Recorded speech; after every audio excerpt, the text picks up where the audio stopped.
My name is Florence.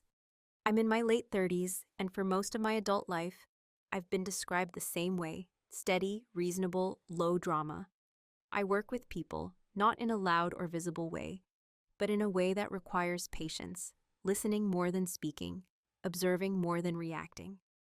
I've always been the person others trust to keep things calm, to hold the line, to be fair. People tend to underestimate what that kind of woman notices. If you met me during my marriage, you would probably say I was composed, supportive, practical. The kind of wife who believed in showing up even when things were uncomfortable. The kind who suggested counseling instead of ultimatums, conversations instead of accusations, and time instead of threats. I believed, very sincerely, that if two people worked hard enough, honestly enough, they could repair almost anything. This story is not about revenge.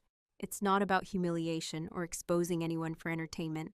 It's about what happens when quiet effort is mistaken for blindness, and patience is mistaken for permission. For 18 months, we tried to save our marriage. That isn't a metaphor. It was calendars and commitments, therapy appointments, and date nights penciled in between work and exhaustion. It was hard conversations followed by hopeful ones. It was promises that sounded believable because I wanted them to be. We tried to save our marriage for 18 months. He was cheating the entire time. I didn't know that at first, not consciously. What I knew was that something felt slightly off, the way a room feels colder than it should. Nothing dramatic enough to point at. Just a series of small moments that didn't quite line up. Missed glances, new passwords, a phone that was always face down. And still, I stayed present. I showed up fully. We went to couples therapy. We scheduled date nights. We spoke about the future with careful optimism. Couples therapy, date nights, promises, all while she was already in his phone. This story isn't about how I found out. Not yet. It's about who I was when I didn't know. Or more accurately, who everyone assumed I was. I was the calm one. The forgiving one. The woman who would try again, and again, and again. What you'll hear over the next parts is not a dramatic spiral or a sudden transformation. There were no screaming matches, no smashed phones, no public scenes. What happened instead was quieter and far more permanent. This is a story about emotional justice, about psychological reversal, about what shifts when a woman stops asking to be chosen and starts choosing clarity. It's about the long arc of noticing, understanding, and deciding, without theatrics, without cruelty, and without losing yourself. I'm telling this now because I know how many people are living inside something similar, trying to be reasonable in a situation that quietly erodes them, hoping effort will eventually be rewarded with honesty. So before we begin, I want to ask you something gently. Have you ever stayed calm for so long that people assumed you'd never leave? To understand how this unfolded, you have to understand who I was to everyone else first. I wasn't the dramatic wife. I wasn't the jealous one, the suspicious one, the woman who checked phones or demanded explanations. I was the one people described as grounded. When friends talked about relationships, mine was always framed as the stable one. You two are solid. You'll work it out. Florence is strong. Strong, in their language, meant adaptable. It meant I could carry discomfort quietly. It meant I could absorb uncertainty without making it anyone else's problem. To him, I was reliable. I was the woman who remembered appointments, who paid attention to details, who smoothed over social situations. I was the one who noticed when his parents needed something, when work stress followed him home, when silence meant fatigue instead of anger. I made life easier to move through. And because I didn't demand attention, I became background. There's a strange invisibility that comes with being competent and calm. People don't check on you the way they check on someone volatile. They don't worry about losing you because you seem permanent, like furniture, like infrastructure. I see now that I was cast in a role without ever auditioning for it. The reasonable wife, the understanding partner, the woman who would always try. In group settings, if there was tension between us, people assumed it would be resolved quietly later. And it usually was by me. If something felt off, I was the one who suggested we talk. If an argument ended without resolution, I was the one who circled back. I didn't raise my voice. I didn't threaten to leave. I believed maturity meant restraint. Therapists loved me. Friends trusted me. Even his family spoke about me with a kind of relieved affection, like I was a stabilizing force that kept everything from tipping too far. What no one ever asked was how much of myself that role required me to compress. Because when you are the calm one, you don't get to be confused out loud. You don't get to be uncertain without being seen as weak. So I learned to process privately, to observe, to take mental notes instead of emotional risks. And that's where the invisibility deepened. I noticed things early, not proof, not evidence, just texture, a shift in tone, a new defensiveness around small questions. The way his attention fractured when his phone lit up. But I didn't accuse. I contextualized. Everyone gets distracted. Everyone has off months. Everyone deserves grace. People often confuse patience with passivity. They assume if you're quiet, you're unaware, that if you're not reacting, you're not registering. But I was registering everything. I just didn't narrate it. In therapy sessions, I was the one who articulated feelings clearly. I used language that made sense. I tried to be fair even when I was hurt. And because I wasn't dramatic, my pain didn't feel urgent to anyone else. It felt manageable, like something that could wait. At home, I was the emotional regulator. If he pulled away, I leaned in carefully. If he was distant, I gave space. I adjusted constantly, believing flexibility was love. Looking back, I see how neatly I fit into the image everyone needed me to be. The woman who wouldn't disrupt, the woman who would endure a little longer, the woman whose silence felt safe to take advantage of. But at the time, it didn't feel like erasure. It felt like maturity, like choosing peace over ego. Like doing the work, people praise in theory, but rarely protect in practice. I didn't know yet that being seen as steady also meant being seen as immovable. My willingness to stay calm taught people that I could absorb more than I should. I was not invisible because I lacked presence. I was invisible because I carried things without making noise. And when someone learns you won't shout, won't threaten, won't leave suddenly, they stop imagining consequences. That assumption would become the foundation of everything that followed. The first moment I remember didn't feel important at the time. That's what makes it linger now. It wasn't a fight. It wasn't even an argument.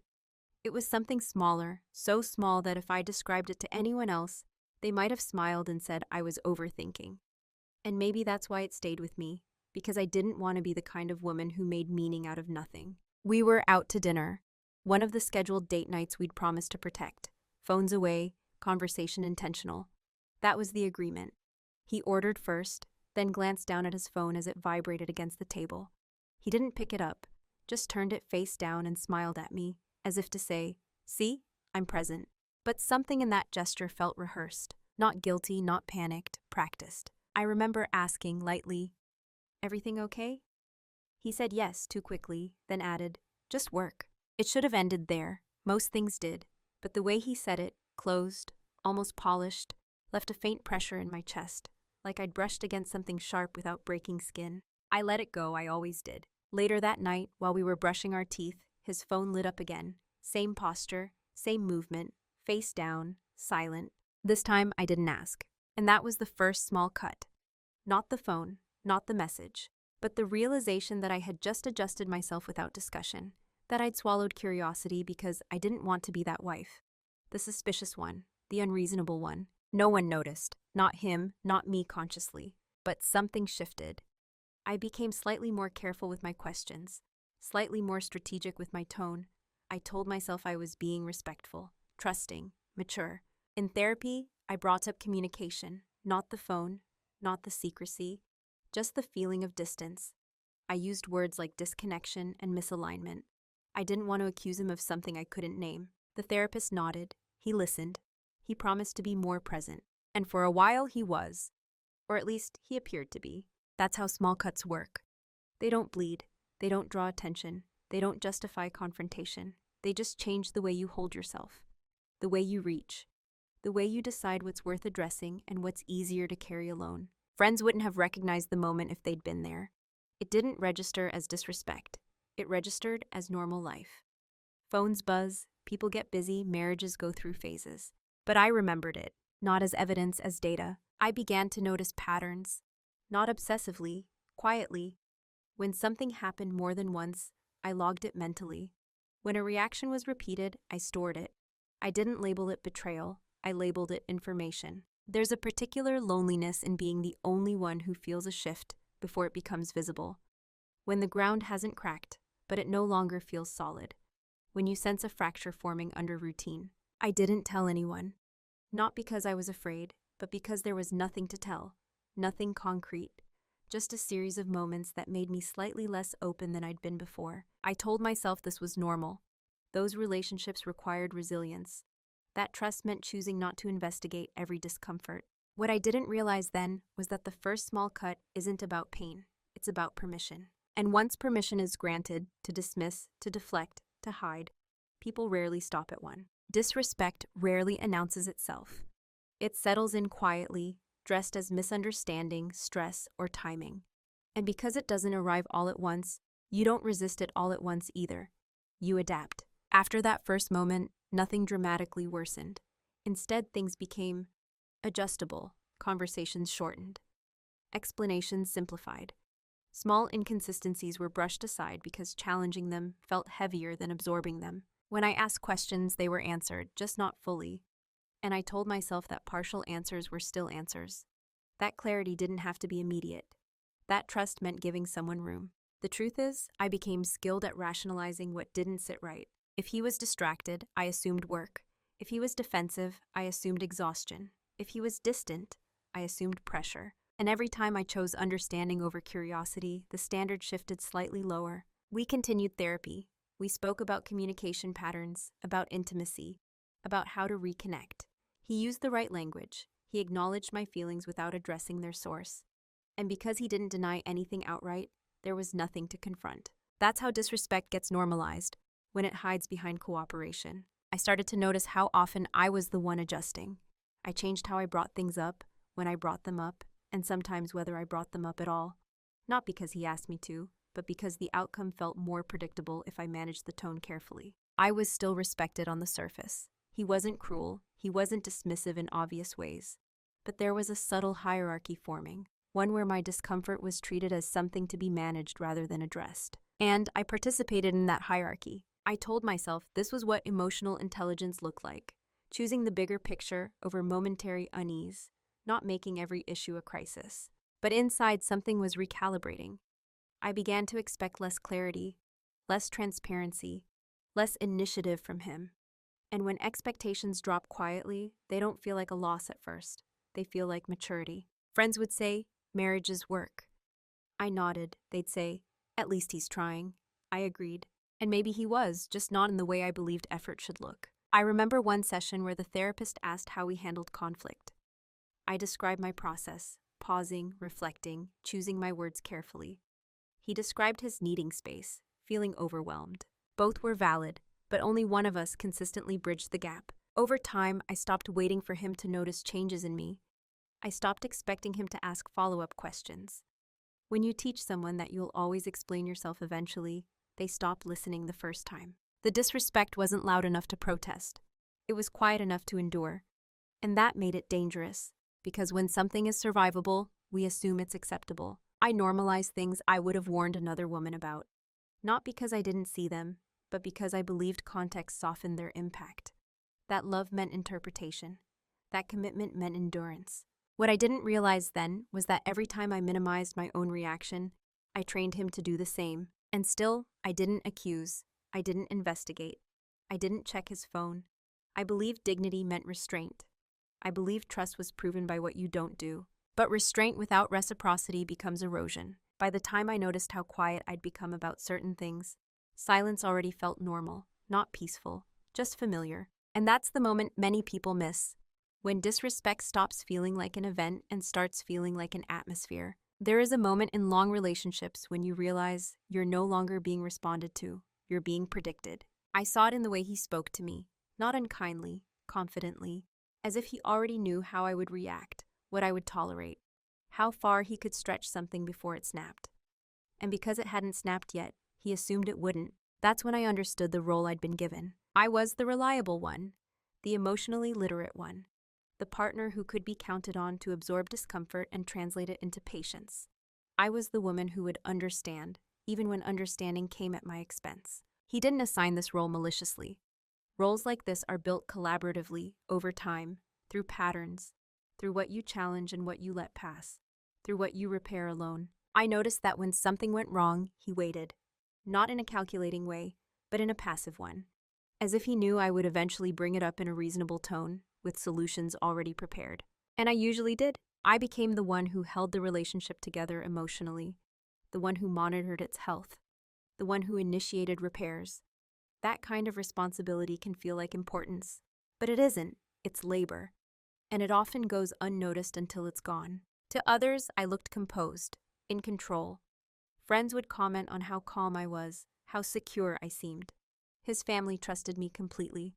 I was the steady presence they didn't worry about. Inside, I was beginning to feel strangely interchangeable, like my presence was assumed, not chosen daily, like my effort was expected, not appreciated. Still, I stayed quiet, not because I was afraid to speak, but because I was trying to be fair, because I didn't want to overreact, because I believed that long-term love required generosity of interpretation. I didn't realize that generosity, when unbalanced, becomes a system that benefits only one side. In therapy, the narrative was always about us, shared responsibility, mutual growth.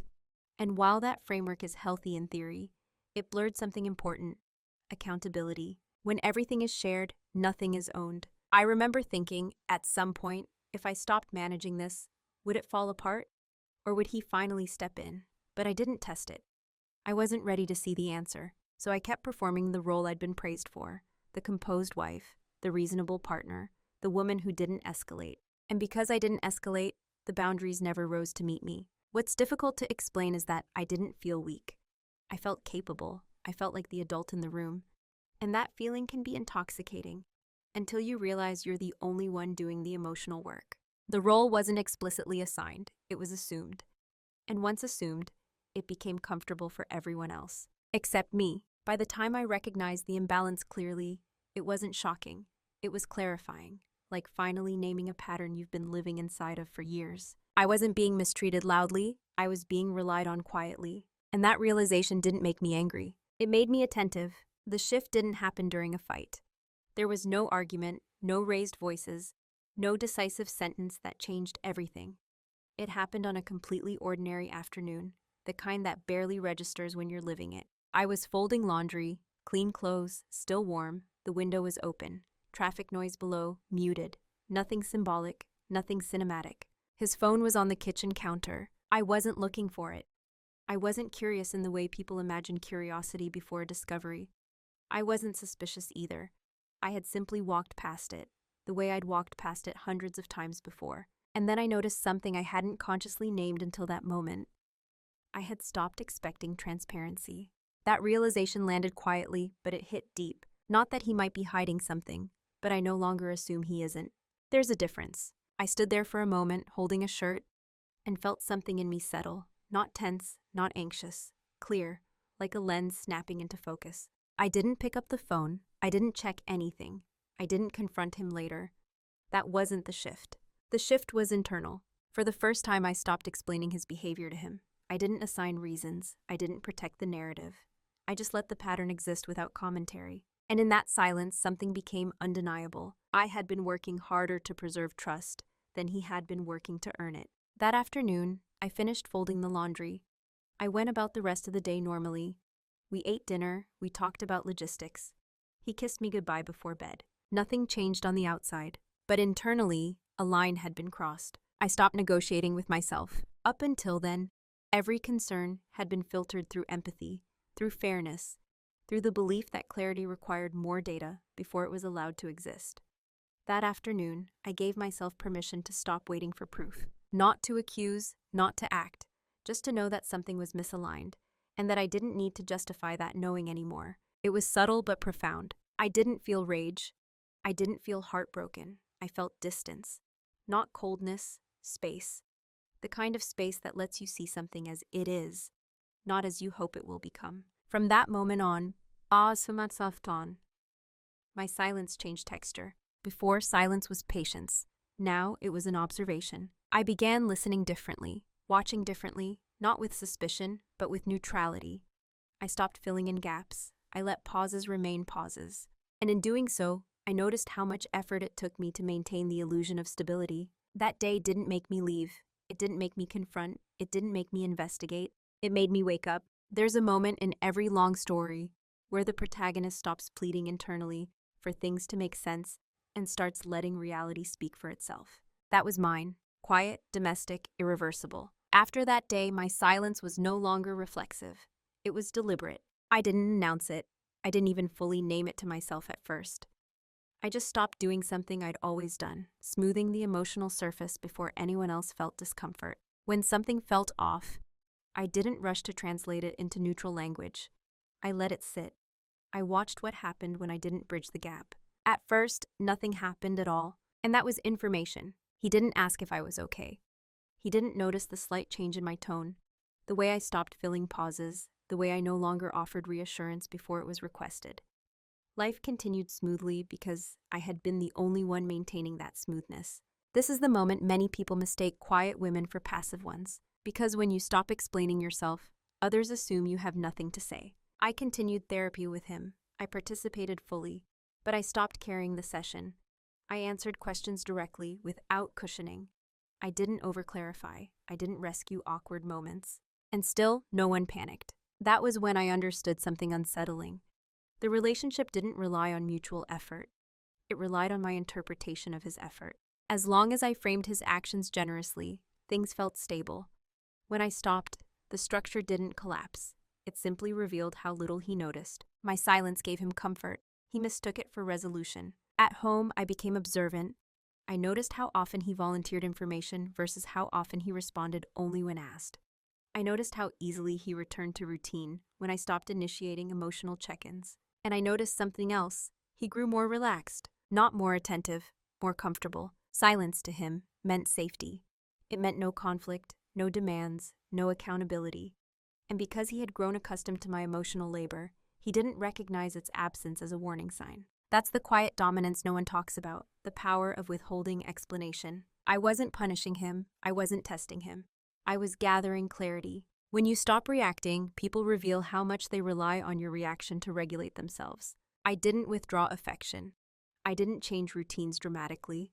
I remained present, polite, and engaged. But I stopped performing reassurance. And in that space, I learned more than I had in all our conversations combined. Silence, when chosen, is not emptiness. It's a contrast. And contrast shows you exactly where the imbalance lives. I was no longer invisible to myself. When people imagine preparation, they picture urgency, late nights, emotional plotting, a visible shift. That wasn't what this looked like. What I began doing was quieter than that. I started paying attention with intention, not in a paranoid way, in a disciplined one. I listened to conversations without jumping in to correct the tone.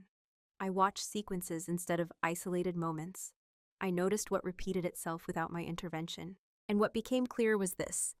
The system only worked when I carried it. I began documenting, not evidence, not screenshots, patterns, timelines, emotional rhythms. I noted when promises were made and how quickly they dissolved into ambiguity. I noticed how often accountability drifted until I picked it up. None of this felt dramatic. It felt procedural. I read, not articles about cheating, about power dynamics, about emotional labor, about how an imbalance forms quietly when one person is invested in preservation and the other in comfort. I learned the language for what I had been living inside for years, and the more I understood, the calmer I became. I didn't share my thoughts, not with friends, not with family, not because I was protecting him, but because I was protecting clarity. Once you speak too early, you invite opinions, pressure, noise. I needed quiet, so I kept moving through daily life exactly as before. Same routines, same reliability, same presence. On the surface, nothing had changed, but internally, I stopped assuming good faith by default. I started asking myself different questions. Not why would he do this, but what does this pattern require from me to continue? And the answer was always the same: silence, interpretation, emotional labor. That realization was sobering, because it meant the issue wasn't a single behavior, it was a structure, one I had unknowingly helped build. What they never noticed was that my calm wasn't compliance anymore. It was calibration. I began positioning myself, not to leave, not yet, but to be able to choose without panic if I needed to. Financial awareness, legal literacy, emotional detachment is practiced gently, not cruelly. No ultimatums, no threats, just readiness. And readiness is invisible until it's complete. I remember thinking, if the truth comes out tomorrow, will I be destabilized or will I be steady? That question guided everything. The answer slowly became steady. That's when I knew something fundamental had shifted. Not in the marriage, but in me. I wasn't waiting anymore. I was preparing. The truth didn't arrive with drama. No cinematic moment, no racing heart, no shaking hands. It came quietly, almost respectfully, like something that had been waiting for me to be ready. I was alone. That part matters. There was no one to perform for, no one to convince. Just me, my body calm, my mind alert. I wasn't looking for confirmation, but I also wasn't avoiding it anymore. When the opportunity appeared, I didn't hesitate. I didn't rush either. What I found was simple, not a complicated web, not a mystery, just enough. Enough to end the internal debate. Enough to confirm that the misalignment I'd felt wasn't imagination or sensitivity or fatigue. Enough to understand that while we were rebuilding our marriage in therapy rooms and shared calendars, there was already another woman living quietly in his phone. It wasn't the discovery itself that stayed with me. It was my reaction, or rather, my lack of one. No spike of anger, no wave of devastation, just a deep, steady clarity. Like reaching the bottom of a staircase you've been descending slowly for months. I sat with it. I didn't screenshot. I didn't confront. I didn't cry. I closed the phone, placed it back exactly where it had been, and went about my day. That was the moment I understood something crucial. I had already done most of my grieving. The shock people talk about, the disbelief, the denial, it never came. Because emotionally, I had already stepped out of the fantasy that effort alone could save something unreciprocated. This wasn't a victory. It didn't feel empowering in the way betrayal stories are often told. It felt sober, final. I didn't feel the urge to tell anyone. Not friends, not family, not even myself in words. I didn't need validation. I didn't need to narrate it to make it real. I had leverage now, but not the kind people imagine. Not revenge leverage, clarity leverage. From that moment on, every interaction recalibrated itself. I listened differently. I heard the gaps. I saw how easily he spoke about commitment while maintaining deception. And instead of feeling wounded by it, I felt distanced. Distance creates perspective. Perspective creates power. I didn't change my behavior immediately. I didn't become cold or distant. I remained consistent, because consistency was now mine, not a gift to the relationship. The truth didn't make me reactive. It made me precise. I understood that whatever happened next would not be fueled by emotion. It would be guided by alignment with myself, my values, and my future. That private reveal wasn't an ending. It was permission. Once you know the truth, time changes texture. Moments stretch. Choices become heavier, not because they're confusing, but because they're irreversible. I wasn't deciding whether to leave him. That part had resolved itself quietly. What I was deciding was how to leave the version of myself that had stayed so long. I saw the options clearly. I could confront him immediately. Let emotion do what it's good at. Ignite, expose, burn everything down quickly. I could demand explanations, apologies, tears. I could watch him scramble for language and remorse. I could also pretend I didn't know. Continue therapy, continue date nights, gather more proof, protect myself legally and financially before saying a word. Or I could do something else entirely. I could choose an ending that didn't require his participation. That was the option that stayed with me. Because of confrontation, I realized, would center him again. His excuses, his regret, his panic. It would turn my clarity into a conversation he could manage, distort, or delay. I wasn't interested in managing him anymore, so I paused. I asked myself questions that had nothing to do with punishment and everything to do with alignment. What would allow me to leave without chaos? What would protect my future self from unnecessary damage? What ending would feel clean when I looked back years from now? The answer wasn't dramatic, it was disciplined. I decided to move forward without alerting him, yet. Not out of fear, out of respect for myself. I wanted to exit this chapter without begging, without bargaining, and without spectacle. That choice required restraint. I continued participating in our routines, therapy sessions, conversations about us. I didn't correct the narrative. I let it unfold naturally, knowing it was already obsolete. This is the part people misunderstand. Staying calm after discovering betrayal isn't weakness. It's sovereignty. It's the refusal to let someone else's behavior dictate the quality of your decisions. I wasn't waiting for the right moment to explode. I was choosing the right moment to be done. And once that decision was made, there was no urgency left, only execution. Once the decision was made, everything became procedural, not cold, focused. I didn't rush. I didn't stall. I simply began moving through the necessary steps with the same competence I'd applied to every other responsibility in my life. Only this time, it was for me. I educated myself quietly. I learned what separation actually required, not emotionally, but structurally. I reviewed documents I'd signed years earlier without imagining I'd ever need to read them this way.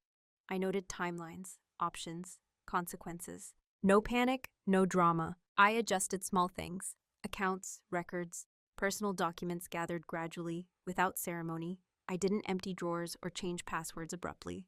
There was no visible disruption. He didn't notice. Why would he? I had always been the organized one, the detail-oriented one. Competence didn't signal departure. It signaled stability, and stability made him comfortable. I continued showing up to therapy, calm, measured, honest, but selective. I spoke about values, about alignment, about how sometimes effort doesn't equal repair. He agreed, he nodded, he used the same language. And that, more than anything, confirmed my decision. When someone can speak fluently about commitment while actively violating it, confrontation becomes unnecessary. Words lose their weight. What I was doing wasn't deception, it was discretion. I wasn't lying. I was choosing not to volunteer information that would only complicate a process already underway. Silence protected my momentum. There's a particular kind of strength required to act without announcing yourself, to resist the impulse to be seen as right, justified, or wronged, to let resolution arrive quietly. I slept well during that time, not because I was numb, but because I wasn't torn anymore. The internal debate had ended. Externally, nothing looked different. Internally, everything had already changed. I wasn't planning an exit scene. I was closing a chapter. And closure, I learned, doesn't need witnesses. Consequences don't always arrive with noise. Sometimes they arrive as absence, subtle, disorienting, and impossible to name at first. When I stopped holding everything together, the first thing people felt wasn't loss. It was confusion. Nothing had officially changed. We were still married, still attending therapy, still sharing meals, schedules, and responsibilities. On paper, the structure remained intact. But the emotional scaffolding, the invisible labor that made everything feel seamless, was gone. And without it, small things started to wobble. He began missing details, forgetting follow-ups, assuming things would work themselves out the way they always had.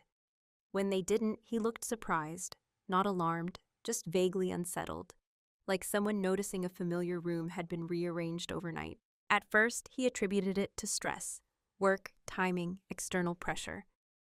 He didn't consider me as the variable, because I had always been the constant. That's the strange thing about quiet women. When we stop compensating, others don't immediately see the gap. We've trained them not to. I noticed it in therapy sessions. When the therapist asked reflective questions, there were longer pauses. He seemed less certain of his answers. Where I once filled in emotional context, there was now silence.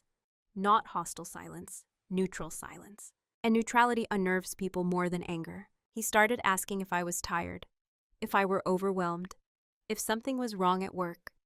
Questions framed safely, externally. Never the dangerous one. Are you pulling away from me? Because that question implies risk. Friends sensed it too, though they couldn't articulate how. Comments shifted. You seem quieter lately. You okay? You've been hard to read. I smiled. I said I was fine, which was true. What they felt wasn't sadness or withdrawal.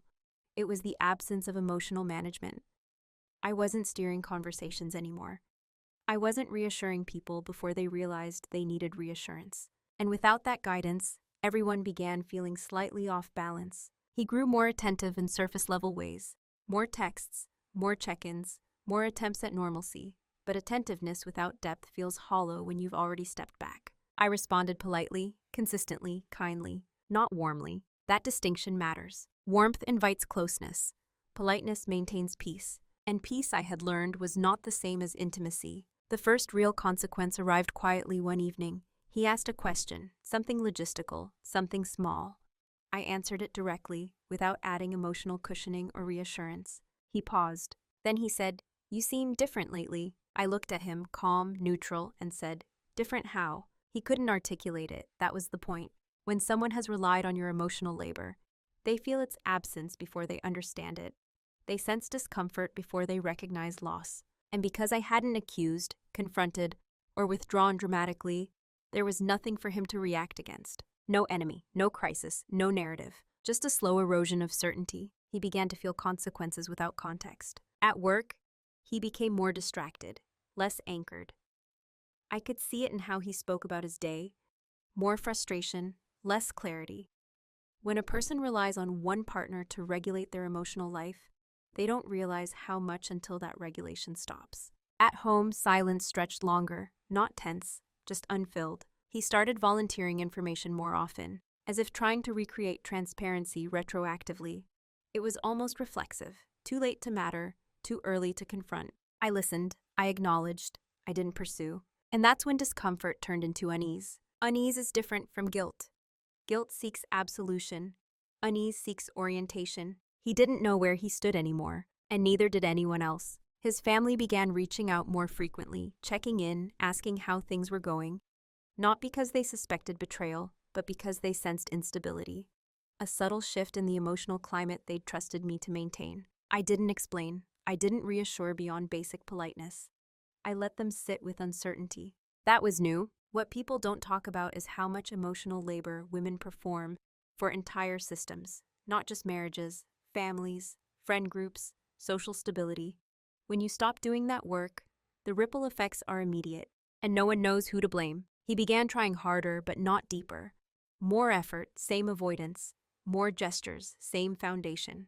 And because I was no longer invested in interpretation, I could see the difference clearly. One night, he asked if I still believed in us. I didn't answer immediately, not to punish him, to tell the truth carefully. I believe in being honest, I said. He nodded, relieved. As if honesty were something we could agree on abstractly, without addressing where it had been missing. That's when I realized he still thought this was fixable. Not because he'd earned that belief, but because he'd never seen consequences play out before.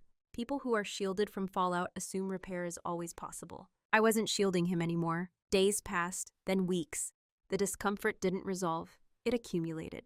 He became more anxious, though he wouldn't have used that word. More attentive to my moods, more sensitive to pauses. He began monitoring me the way I had once monitored him. And that inversion, subtle, quiet, was the psychological reversal. I hadn't changed tactics. I hadn't revealed the truth. I had simply withdrawn my labor. And without it, the imbalance exposed itself. The consequences weren't dramatic. They were destabilizing. He felt loss without knowing what had been lost. He felt distance without a door having closed. He felt the marriage slipping without a fight to anchor against. And the hardest part, for him, was that there was nothing to argue with. No accusations, no rage, no tears. Just a woman who had quietly stepped out of the role that made everything comfortable. By the time he began to feel panic, real panic, it was no longer a question of saving the marriage. It was a question of whether he still recognized the woman standing in front of him. And he didn't, because she no longer needed him to understand. Panic doesn't arrive all at once. It leaks in through the cracks people ignored when they thought time was unlimited. By the time he felt it fully, it had already been building for weeks. It showed up first as restlessness. He couldn't settle. Conversations looped. He asked the same questions in slightly different ways, hoping one of them would unlock something familiar. He tried to recreate moments, date nights that felt more planned than present, affection that arrived without context. I participated politely. I didn't resist, but I didn't lean in either. That's when urgency replaced confusion. He started referencing the past more often. Remember when we used to be so good at... Nostalgia is a form of bargaining. It assumes shared memory can substitute for present alignment. I listened. I didn't argue with his version of history. I didn't correct it. Correction would have kept us in dialogue, and dialogue was no longer the point. He suggested more therapy. Different therapists, retreats, books, frameworks. Solutions multiplied rapidly when control began slipping. What he didn't understand was that I wasn't evaluating options anymore. I had already made a decision. These were not proposals. I experienced them as echoes. The panic intensified when reassurance didn't follow. At one point, he said, "I feel like you're already gone." It wasn't an accusation, it was a statement of fear. I didn't deny it. Silence again did the work. When someone is used to negotiating outcomes through words, silence feels like abandonment. But this wasn't abandonment. It was truth without performance. He became more emotionally expressive than I'd ever seen him. Not volatile, uncontained. He talked more, explained more, shared feelings he'd previously kept vague. And still none of it reached me, not because I was closed, but because I was complete. People believe regret has the power to reverse decisions. Sometimes it does, when regret arrives before clarity, but regret that comes after clarity only confirms what you already know. He asked what he could do. That question would have mattered months earlier. Now it landed without weight, because repair requires timing, not just intention. And timing had passed. The hardest part for him wasn't that I was leaving. It was that he couldn't locate the moment when he lost me. There was no fight to point to, no betrayal revealed, no single decision he could rewrite. Loss without a timestamp is terrifying. He began apologizing in generalities, for not being present enough, for taking things for granted, for not listening the way he should have. I acknowledged the apologies. Acknowledgement is not forgiveness, it's recognition. I didn't offer comfort, I didn't escalate pain, I simply didn't soften the consequences. At night, the house felt different, not colder, emptier. He noticed. I had noticed long before. He asked if I was seeing someone else. I said no. That wasn't the point either. The point was that I had stopped waiting to be chosen. By the time he understood that, nothing could be reversed. Not because I was punishing him, but because the relationship had already ended internally. Panic arrived too late to be useful. It could only witness the aftermath. The confrontation didn't happen because I demanded it. It happened because silence eventually becomes undeniable. By the time he really asked, there was no anger left to contain, no adrenaline, no trembling urgency, just a quiet inevitability that had been moving toward us for months. We were sitting at the table, morning light, coffee untouched, no special setup, no raised voices. The absence of drama was almost disorienting. He looked at me for a long time before he spoke, like he was trying to recognize someone he used to know. "Can you just tell me what's going on?" he said. Not defensively, not angrily, almost carefully. That tone mattered. I didn't rush. I didn't sigh. I didn't brace myself. I simply answered. "I know." That was all. No details, no accusations, no narrative. His face changed, not explosively, but precisely. Confusion collapsed into comprehension. Not the full picture, but enough. "What do you mean, you know?" he asked. "I know about her." Still calm, still measured. No edge. The room felt very still after that, like sound had been removed from it. He didn't deny it. That surprised him, I think. He had rehearsed a denial. He hadn't rehearsed the truth. He asked how long. I said I wasn't interested in timelines. He asked what I saw. I said I wasn't interested in details. That was when he realized this wasn't a confrontation he could negotiate. People imagine confrontation as release, emotion finally exploding outward. But this wasn't released. It was closure. And closure doesn't require volume. He tried to explain, carefully at first, then more urgently. Context, pressure, loneliness, confusion, the language people reach for when they want understanding without accountability. I listened. I didn't interrupt. When he finished, I said something very simple. "You were cheating while we were trying to repair our marriage." No adjectives, no judgment, just a fact. He nodded. He looked down. He apologized. Not performatively, earnestly. And still it didn't move me. That's the part people misunderstand the most. They think forgiveness is withheld because someone is bitter. But sometimes forgiveness is irrelevant, because the relationship that required it no longer exists. He asked if there was anything he could do to fix it. I told him the truth. No, not coldly, not angrily, just honestly. I explained, not defensively, not emotionally, that the moment for repair had passed quietly, long before he realized it was closing. That while he was managing his secret, I had been managing my clarity. He said he wished I had confronted him sooner. I looked at him then, not with resentment, but with recognition. "I did," I said, "just not in the way you were listening for." Silence followed, long, unavoidable. He asked if I hated him. I said no, and I meant it. Hate requires energy. It keeps you bound. I wasn't bound anymore. I told him I didn't see him as a villain.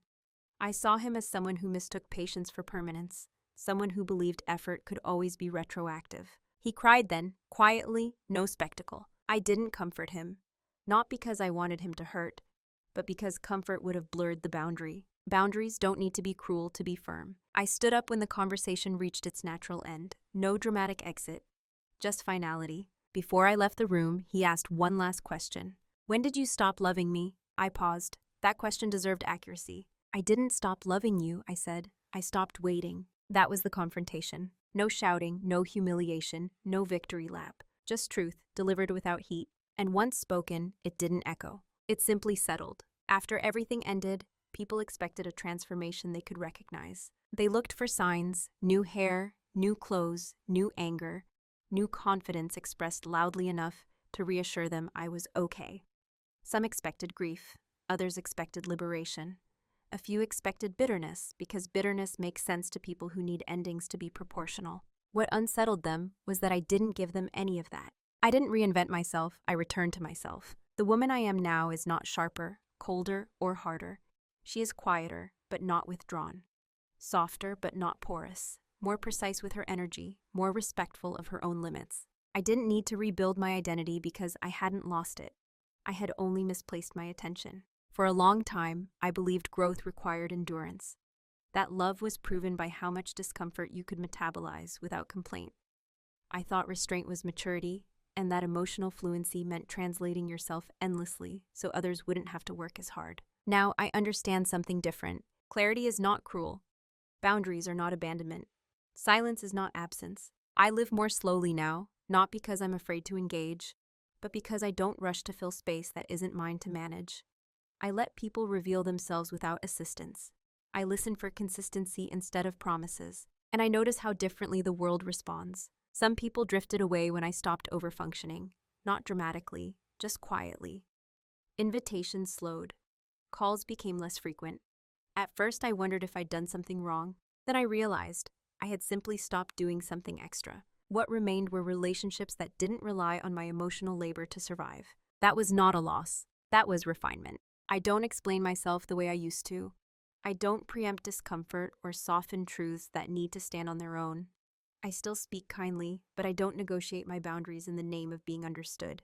Understanding is not a prerequisite for respect. I used to believe that being chosen meant being wanted. Now I know it means being met. And if someone can't meet me, I don't translate myself down to a level they find comfortable. That doesn't make me superior. It makes me aligned. There are moments, quiet ones, when I recognize the woman I used to be and feel a tenderness toward her. She wasn't foolish. She wasn't naive. She was loyal. She believed effort mattered. She thought patience could save what love alone could not. She didn't deserve betrayal, but she also didn't need to carry it forever. I no longer ask myself why it happened. That question assumes the answer would change something. Instead, I ask, what did I learn about myself? And the answer is always the same. I learned that my calm is not an invitation to be careless with me. I learned that effort without reciprocity is not virtue, it's erosion. I learned that waiting, when prolonged, becomes a form of self-abandonment. Most importantly, I learned that quiet women are often mistaken for passive ones, until they stop explaining. Now when I enter a room, I don't announce myself. I don't need to. My presence doesn't hinge on approval. I am comfortable letting silence do its work. I still believe in love, but I no longer believe in love that requires me to disappear in order to survive. I believe in partnerships where truth is not optional, where effort is mutual, and where repair happens before clarity hardens into closure. I am not bitter. Bitterness is what grows when anger has nowhere to go. My anger had somewhere to go. It moved me forward. I am not hardened. I am defined. Defined by what I will no longer negotiate. Defined by the kind of intimacy I will not dilute. Defined by the peace I refuse to outsource. If I could speak to the woman I was before all of this, I wouldn't warn her about betrayal. I wouldn't tell her to leave sooner. Those lessons only land when they're lived. I would simply say this: pay attention to how much of yourself you are required to manage in order to keep something intact. That information will always tell you the truth. And now, finally, I trust myself enough to listen. There are endings that arrive like explosions, loud, destructive, impossible to ignore. And then there are endings like this one, quiet, complete, almost gentle in the way they close a door without slamming it. This story was never about catching someone in a lie. It wasn't about winning, exposing, or teaching anyone a lesson. It was about what happens when a person listens long enough to the part of themselves that has been whispering the truth for a while. For a long time, I believed that love was proven through endurance, that staying calm, patient, and reasonable would eventually be rewarded with honesty. If I carried enough weight, the structure wouldn't collapse. But here is the moral I arrived at, not angrily, not dramatically, but clearly. Love that requires you to continuously override your own clarity is not love that can be repaired. Effort matters, forgiveness matters, therapy matters, but none of those things can substitute for integrity. And when integrity is missing, No amount of emotional intelligence can make up the difference. I didn't leave because he cheated. I left because I had already been doing the work alone for too long. There is a particular danger in being the calm one, the understanding one, the person who doesn't escalate. People assume you will always adapt. They assume time is infinite. They assume your silence means you're fine. It doesn't. Sometimes silence is the sound of someone deciding to choose themselves. Without drama, without cruelty, and without needing permission. If you take anything from the story, let it be this. Pay attention to how often you are asked to interpret, absorb, and repair things that were not created by you. That imbalance does not correct itself with time. It only deepens. And clarity, once it arrives, does not shout. It doesn't rush. It doesn't argue. It simply asks you whether you are willing to keep living at a distance from yourself. So I want to leave you with one question. One that doesn't demand an answer, but invites honesty. Have you ever stayed calm in a situation that was quietly costing you your sense of self? And if so, what finally made you listen? If this story resonated with you, I'd like to hear your thoughts in the comments. Not for validation, but for reflection. Sometimes, the most powerful thing we can do is recognize ourselves in someone else's quiet turning point. Thank you for listening. Cảm ơn bạn đã lắng nghe câu chuyện vừa rồi. Đừng quên like, share và bấm chuông để không bỏ lỡ câu chuyện mới nhất. Hẹn gặp lại.